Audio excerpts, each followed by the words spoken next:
जय माता दी।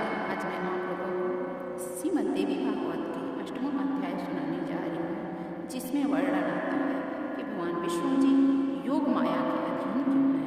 ऋषियों के इस प्रश्न के उत्तर सूत जी द्वारा उन्हें आद्याशक्ति भगवती की महिमा का वर्णन सुना है। ऋषिगण बोले, हे महाभाग, हमें इस कथानक में महान अद्भुत संशय है। हे महामते, वेदों, शास्त्रों, पुराणों तथा बुद्धिमान लोगों की सदा से यह अवधारणा रही है कि ब्रह्मा, विष्णु तथा शंभु के तीनों देवता सनातन हैं और इस ब्रह्मांड में इनसे बढ़कर अन्य कोई नहीं है। ब्रह्मा जगत का सृजन करते हैं, विश्व पालन करते हैं और शंकर प्रलय काल में संहार करते हैं। ये तीनों ही इसमें कारण हैं। ब्रह्मा, विष्णु और महेश ये तीनों देवता एक ही हैं। मूर्ति के तीन स्वरूप हैं। ये लोग क्रमशः रज, तत्व, तम गुणों से युक्त हैं। अपना अपना कार्य अपने अपनी जगह करते हैं। उन तीनों में माधव, पुरुषोत्तम, आदिदेव, जगन्नाथ श्री हरि श्रेष्ठ हैं और वे सभी कार्य संपादित करने में समर्थ हैं। अनुपम तेज वाले विष्णु से बढ़कर सर्व समर्थ अन्य कोई भी नहीं है। उस जगतपति विष्णु को योग माया ने बस करके भला कैसे सुना दिया है। उस समय उन विष्णु की चेतना कहाँ चली गई और उनसे जीवन की चेष्टा कहाँ लुप्त हो गई। हे महाभाग, यह महान संदेह उपस्थित है। आप इस विषय में यथोचित बताने की कृपा करें।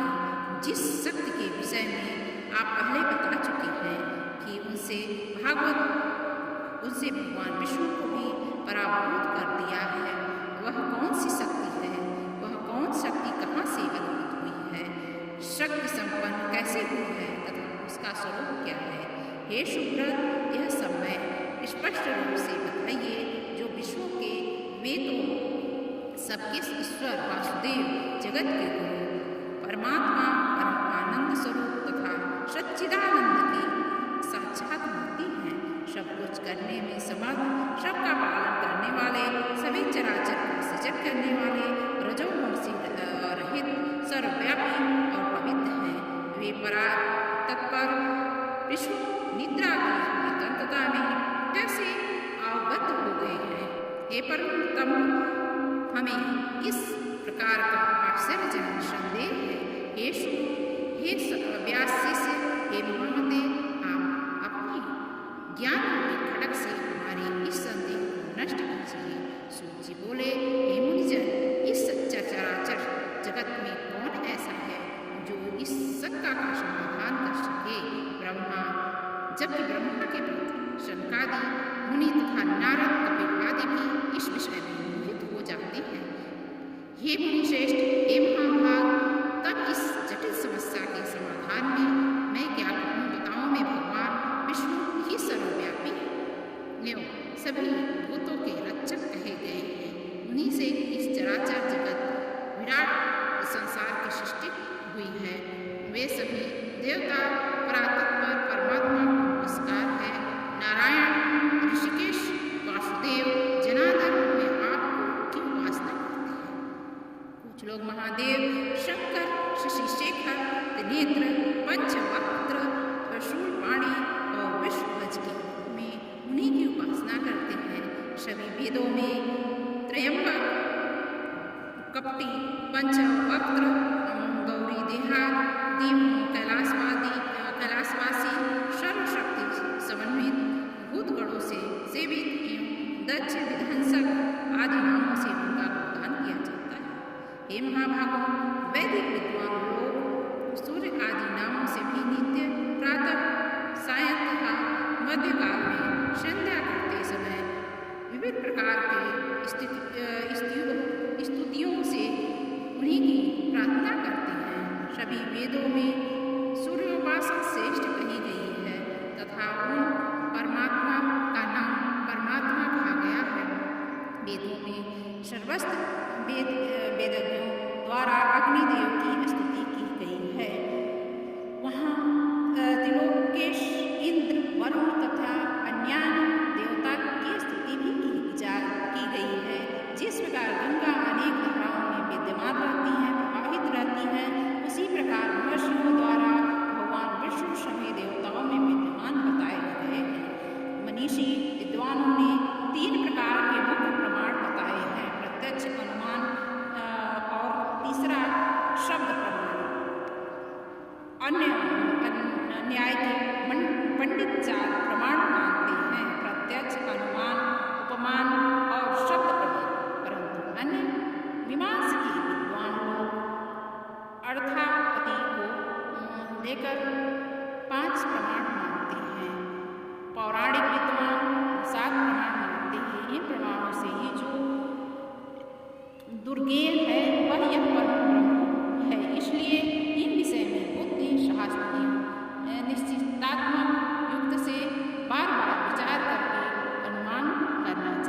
पालन करने की शक्ति, शिव में संहार करने की शक्ति, सूर्य में प्रकाश करने की शक्ति तथा शेष और कच्छप से पृथ्वी को धारण करने की शक्ति संभावता विद्यमान रहती है। इसी प्रकार एकमात्र वे आद्या शक्तियों को स्वरूप भेद से सभी में व्याप्त रहती हैं। वे ही अग्नि में दाहकत्व शक्ति तथा वायु में संचार शक्ति, कुंडलनी में शक्ति के बिना शिव ही शव और बन जाते हैं। विद्वान लोग शक्तिहीन जीव को निर्जीव एवं समर्थ कहते हैं।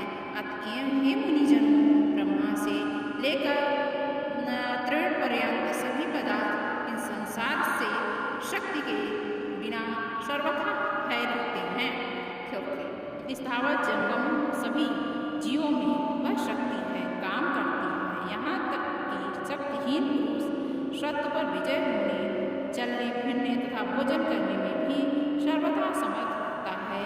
वह सर्वत्र व्याप्त होने वाली आदि शक्ति को ब्रह्म शक्ति कहलाती है।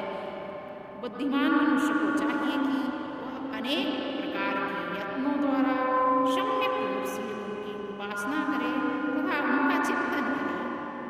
भगवान विष्णु में सात्विकी शक्ति रहती है, जिसके बिना वे अकर्मण्य हो जाते हैं। ब्रह्मा में राजसी शक्ति है, वे ही शक्तिहीन होकर सृष्टि कार्य नहीं कर सकते। और शिव में तामसी शक्ति होती रहती है, जिसके बल पर वे संहार संपादित करते हैं। इस प्रकार विषय मन से बार बार विचार करके तर्क वितर्क करते रहना चाहिए। शक्ति के संपूर्ण ब्रह्मांड की रचना करती है, सबका पालन करती है और इच्छानुसार इस चराचर जगत का संहार करती है। उनके बिना विष्णु, शिव, इंद्र, ब्रह्मा, अग्नि, सूर्य और वरुण कोई भी अपने अपने कार्य में किसी प्रकार भी समर्थ नहीं हो सकते हैं। ये देवगण शक्तियुक्त होने पर भी अपने अपने कार्यों को संपादित करते रहते हैं। प्रत्येक कारण में सभी शक्ति प्रत्यक्ष दृष्टिगोचर होती है। मनीषों पुरुषों में शक्ति को सगुणा और द्विगुणा भेद से दो प्रकार बताया गया है। सगुणा शक्ति की उपासना आसक्त जनों और निगुणा शक्ति की उपासना अनासक्त जनों की करनी चाहिए। धर्म, अर्थ, काम, लोभ, मोक्ष, इस चार पदार्थों के स्वाभाविक वे ही निर्विकार शक्ति हैं। विधिवत पूजा करने से वे सब प्रकार के मनोरथ पूर्ण करती हैं। सदा माया से घिरे हुए अज्ञानी लोग इस महाशक्ति को जान नहीं पाते। यहाँ तक कि कुछ विद्वान पुरुष उन्हें जानते हुए भी दूसरों को भ्रम में डालते हैं। कुछ मंदबुद्धि पंडित अपने उदर की पूर्ति के लिए कली से प्रेरित होकर के अनेक प्रकार के पाखंड करते हैं। हे महाभागो, इन कली में बहुत प्रकार से अवैधिक तथा भेदमूलक धर्म उत्पन्न होते हैं, दूसरे गुणों में नहीं होते। स्वयं भगवान विष्णु भी अनेक वर्षों तक कठोर तपस्या करते हैं और ब्रह्मा तथा शिव भी ऐसा ही करते हैं। वे तीनों देवता निश्चय ही किसी का ध्यान करते हुए कठिन तपस्या करते रहते हैं। इसी प्रकार अपनी इच्छाओं की पूर्ति के लिए ब्रह्मा, विष्णु, महेश ये तीनों ही देवता अनेक प्रकार के यज्ञ सदा करते हैं। वे उन पराशक्ति ब्रह्म नाम वाली परमात्मिक का देवी को नित्य एवं सनातन मान करके सर्वदा मन ही मन उन्हीं का ध्यान करते हैं। हे मुनिशेष, सब शास्त्रों का यही निश्चय जानना चाहिए कि दृढ़ निश्चयी विद्वानों के द्वारा वे आदिशक्ति ही सदा संवेदनीय है। यह गुप्त सदस्य मैंने कृष्ण द्वैपायन में सुना है, जिसे उन्होंने नारद जी ने अपने पिता ब्रह्मा जी से और ब्रह्मा जी ने भगवान विष्णु के मुख से सुना है। इसलिए विद्वान पुरुषों को चाहिए कि वे न तो किसी अन्य की बात सुने और न जाने तथा दृढ़ प्रतिज्ञ होकर सर्वदा शक्ति की उपासना करें। शक्तिहीन असमर्थ पुरुष का व्यवहार तो प्रत्यक्ष ही देखा जाता है। कि वह कुछ न कुछ पाता, इसलिए सर्वव्यापिनी आदिशक्ति जगज्जननी भगवती